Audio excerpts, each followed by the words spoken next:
রহমান মৌলানা সাদিকুর রহমানকে ভাইকে সংক্ষিপ্ত বক্তব্য উপস্থাপনের জন্য অনুরোধ করছি।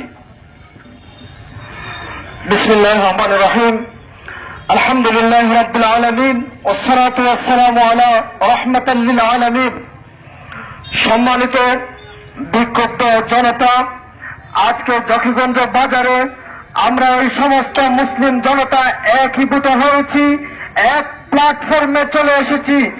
আমরা দুনিয়াবাসীকে জানিয়ে দিতে চাই, সব বিষয়ে আমাদের মতানৈক্য থাকলেও আমাদের প্রাণ প্রিয় রাসূলুল্লাহ মুহাম্মদ সাল্লাল্লাহু আলাইহি ওয়াসাল্লামের ব্যাপারে আমাদের মধ্যে কোনো দ্বিমত নাই, কোনো মতভেদ নাই। নবীজির ব্যাপারে আমরা সবাই এক এবং ঐক্যের কথা বলেন, ঠিক কিনা? সুতরাং আল্লাহর নবীকে নিয়ে কেউ কথা বলার আগে হাজারবার চিন্তা করে দেখার দরকার আছে, কারণ সব কিছুতে আমরা ছাড় দিতে পারি, নবীর ব্যাপারে নবীর ইজ্জতের ব্যাপারে আমরা কোনো ছাড় দিতে চাই না। কথা বলেন, ঠিক কিনা?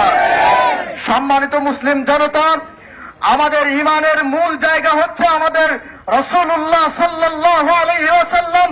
রাসূলুল্লাহ হলেন আমাদের ঈমানের চেতনা, কারণ আল্লাহ পাক ১৫০০ বছর আগে তার হাবিবের ব্যাপারে বলেছেন, জগতের মানব জাতির আদর্শের জায়গা হলো নবী মুহাম্মদুর রাসূলুল্লাহ। সেই আদর্শের জায়গায় যদি কেউ আঙ্গুল উঠায়, সেই আঙ্গুলকে আমরা আস্ত আঙ্গুল রাখবো না, ব্যাঙ্গে গুড়িয়ে দেব। কেউ যদি আমাদের রাসূলুল্লাহর দিকে চোখ তুলে তাকায়, সেই চোখকে আমরা আস্ত রাখবো না, চোখ তুলে ফেলবো।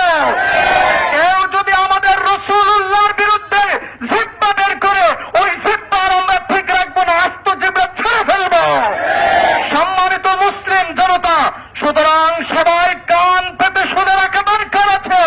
রাসূলুল্লাহকে নিয়ে আজকে ভারতে কথা হয়েছে, খারাপ কথা হয়েছে, আমাদের সাধ্য নাই, শক্তি নাই, আমরা তা রাস্তায় নামে জানান দিচ্ছি, মিডিয়ার মাধ্যমে আমাদের ঈমান জাগানিয়া চেতনা প্রকাশ করছি।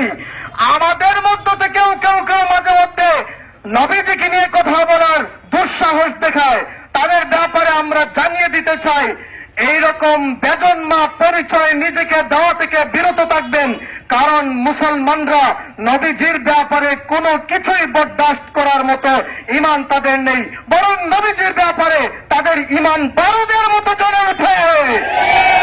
প্রিয় মুসলিম জনতা, আজকে যারা সমবেত হয়েছেন সকলকে মোবারকবাদ জানিয়ে আমি আমার কথা শেষ করছি। আসসালামু আলাইকুম। সাদিকুর রহমান ভাইকে। সম্মানিত বিক্ষুব্ধ জনতা,